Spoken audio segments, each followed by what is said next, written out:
रियासत पाकिस्तान ने यह फैसला करना है कि क्या हमारे लिए कौमी मफाद ज्यादा अहम है या नून लीग का मफाद ज्यादा अहम है। ये आजाद कश्मीर है, आजाद कश्मीर है। हम कभी भी इसको मकबूजा कश्मीर नहीं बनने देंगे।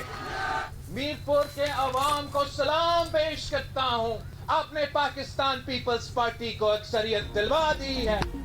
आजाद कश्मीर इलेक्शन में वोट पर डाका मारा गया। कौमी मफाद हम या नून लीग, रियासत फैसला करे। रियासती फैसले नून लीग को तरजीह दे रहे हैं। बिलावल भुट्टो आजाद कश्मीर के इंतखाबी नताइज पर बरस पड़े। मुजफ्फराबाद में कारकुनों से खिताब में कहा, नून लीग के मफाद में हम किसी के साथ खड़े होने को तैयार नहीं। कश्मीर का बच्चा बच्चा जानता है कि मीरपुर में पीपल्स पार्टी की अक्सरियत है। चौधरी यासीन दोनों नशिस्तों पर कामयाब हुए। हम अपनी 100% सीटें वापस छीन कर रह के अवामी मैंडेट के दिफा के लिए किसी दबाव के सामने नहीं झुकेंगे। जमहूरियत के नाम पर ना इंसाफी को कबूल नहीं किया जा सकता। अवाम के एतमाद पर शुक्रगुजार हैं, उनके वोट का हर कीमत पर तहफ़्फ़ुज़ करेंगे।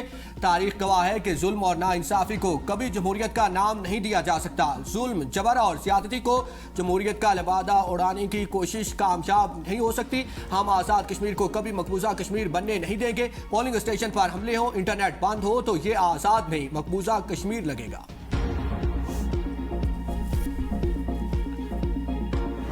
भुट्टो साहब, मैं आपको ये समझाना चाहती हूँ, ये बताना चाहती हूँ कि इलेक्शन का फ़ैसला रियासत नहीं करती, इलेक्शन का फ़ैसला अवाम करते हैं। पीपल्स पार्टी अपनी हार कबूल करती। आज बड़ा अफसोस हुआ देख के जिस किस्म की ज़बान इस्तेमाल की गई, जिस धांधली का आप इल्ज़ाम लगा रहे हैं, वो गिलगित बल्तिस्तान के इलेक्शन में आप जीत गए, वहाँ धांधली नहीं हुई। AJK का इलेक्शन आप बुरी तरह हारे तो वहाँ पर आपने धांधली का इल्ज़ाम लगाया कि पिछले 1 साल से वहाँ पर पीपल्स पार्टी की हुकूमत है और पीपल्स पार्टी ही के दौर में वहाँ के हालात ख़राब हैं। बिलावल साहब, इलेक्शन का फैसला रियासत नहीं अवाम करते हैं। गिलगित बल्तिस्तान इलेक्शन में आप जीत गए तो धांधली नहीं हुई, आज़ाद कश्मीर में हार गए तो धांधली हुई। वज़ीर आला मरियम नवाज का बिलावल भुट्टो पर जवाबी वार, कहा आप रोना धोना छोड़े, खुले दिल से हार तस्लीम करें। अफसोस हुआ पीपल्स पार्टी ने जिस तरह की जुबान इस्तेमाल की। 17 साल से सिंध में आपकी हुकूमत है, आपके पास अवाम को बताने के लिए कुछ नहीं। सिंध की सड़कें टूटी हुई हैं, सेहत की सहूलियात नहीं। कश्मीर के अवाम पंजाब की तरह सहूलियात मांग रहे हैं। इल्जाम से कुछ नहीं होगा। बिलावल अपने बयानिए और कारकर्दगी पर मजीद मेहनत करें। वो ये क्यों भूल गए कि कश्मीर में 1 साल से पीपल्स पार्टी की हुकूमत है। आज़ाद कश्मीर के हालात पीपल्स पार्टी की हुकूमत में ही खराब हुए। मेरा मशवरा है, सिंध में सड़कें, सेहत की सहूलियात और गवर्नेंस बेहतर बनाए। नून लीग कश्मीर के अवाम के साथ किए वादे पूरे करेगी।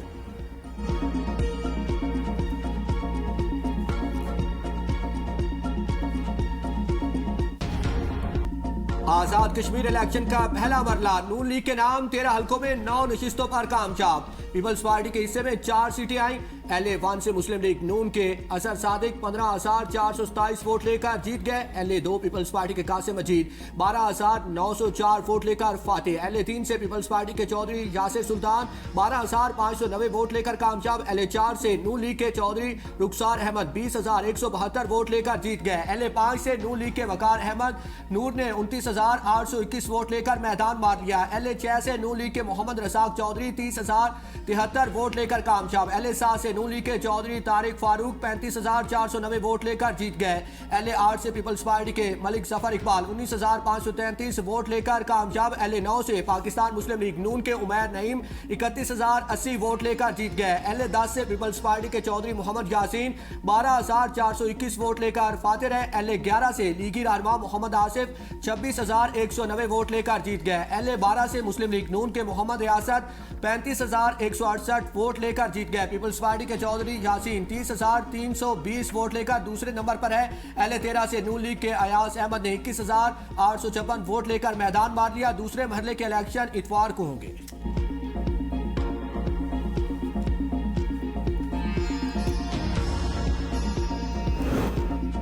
वज़ीर-ए-आज़म आज़ाद कश्मीर फैसल मुमताज़ राठौर ने कोटली के मुतादिद हलकों में धांधली का इल्ज़ाम आयद कर दिया। फौज की निगरानी में दोबारा इलेक्शन कराने का मुतालिबा। कहा मुस्लिम लीग नून ने धांधली करके इंतखाबी अमल को दागदार कर दिया। चौधरी मोहम्मद यासीन के आबाई हल्के में यकतरफा तौर पर बैलेट पेपर्स पर मोहरें लगाई गई। सेंसा में चौधरी इखलाक की मुबैना कामयाबी को शिकस्त में तब्दील करने की कोशिश की जा रही है। सेंसा में प्रिजाइडिंग ऑफिसर्स ने खुद बयानात रिकॉर्ड करवा कर कहा कि उन्हें जरगमाल बनाकर ठप्पे लगाए गए हैं। ईरान पर अमेरिकी हमले रुकने से आलमी मंडी में तेल की कीमतें एक हफ्ते की कम तरीन सतह पर आ गई। ब्रेंट खाम तेल की कीमत $9 कमी के बाद $87.60 फी बैरल हो गई, जो 17 जुलाई के बाद इसकी कम तरीन सतह है। अमेरिकी खाम तेल की कीमत भी $6.70 कमी के बाद $82 फी बैरल हो गई। तेल की कीमतों में कमी के बावजूद पाकिस्तान में आवाम को रिलीफ ना मिला। डीजल ₹3.37 महंगा, पेट्रोल की कीमत में ₹1 कमी। पेट्रोल की नई कीमत ₹334.18 फी लीटर मुकर्रर। डीजल की नई कीमत ₹386.83 फी लीटर हो गई। अब नए हुर्मुज़ पर अमेरिका का मुकम्मल कंट्रोल है। जब चाहूं ईरान के पुल और पावर प्लांट्स तबाह कर सकता हूं, लेकिन अभी ईरानी तवानाई तंसीबात पर हमला नहीं करना चाहता। डोनाल्ड ट्रंप की अमेरिकी मीडिया से टेलीफोनिक गुफ्तगू, कहते हैं इस वक्त हमारी पोजीशन मजबूत है, ईरान को अब मुआहिदों की खिलाफ वर्जी नहीं करने देंगे। मुआहिदा ना हुआ तो मिशन मुकम्मल करेंगे। ईरान का ज़ेर ज़मीन जौहरी मकाम हमारे लिए कोई बड़ा मसला नहीं, इस पर हमारी मुसलसल नजर है। अगर मुआहिदा ना हुआ तो इसको आसानी से निशाना बनाएंगे। ईरान की जौहरी तंसीबात को तबाह कर दिया, उन्हें कभी जौहरी हथियार हासिल नहीं करने देंगे। वो भी इस हकीकत को समझते हैं। ईरान के साथ बातचीत चल रही है। ईरान के साथ मुआहिदा करना ईरान को तबाह करने से बेहतर है। मुज़ाकरात नाकाम हुए तो सख्त फौजी कार्रवाई की जाएगी।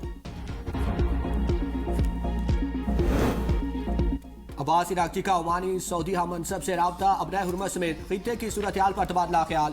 ईरानी मीडिया के मुताबिक दौरान गुफ्तगू अबनाए हुर्मुज़ की सूरत हाल, खित्ते में कशीदगी में कमी और अमन अमान के क़याम के लिए सिफारती कोशिशों पर तबादला ख्याल किया गया। रहनुमाओं ने खित्ते में इस्तेहकाम के लिए सिफारती ताउन बढ़ाने की ज़रूरत पर जोर दिया। ईरान, सऊदी अरब और ओमान ने मुश्तरका सिफारती कोशिशों को मज़ीद मौसर बनाने पर इत्तफाक किया। दूसरी जानिब बरतानवी खबरसां एजेंसी ने दावा किया है कि ओमान ने अबनाए हुर्मुज़ के लिए इलाकाई मुश्तरका निज़ाम के तहत रसाकराना तौर पर फीस वसूली की नई तजवीज़ ईरान को पेश की है। ओमानी तजवीज़ को खित्ते के ममालिक की हमायत हासिल है। ओमानी तजवीज़ के तहत अबनाए हुर्मुज़ पर सिर्फ ईरान का वाहिद कंट्रोल नहीं होगा। अबनाए हुर्मुज़ का इंतज़ाम मुश्तरका इलाकाई निज़ाम के तहत किया जाएगा।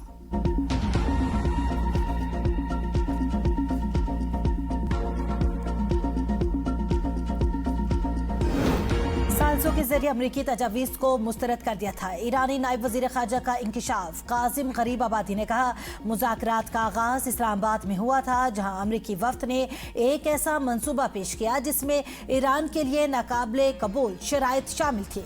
तेहरान ने उन मुतालबात को फौरी तौर पर मुस्तरद कर दिया क्योंकि वो ईरान के बुनियादी मौक़िफ़ से मुतसादिम थे। अमरीकी वफ़द ने पहले ही वाज़े कर दिया था कि अगर उनकी तजावीज़ कबूल ना की गई तो मुज़ाकरात को नाकाम तसव्वुर किया जाएगा।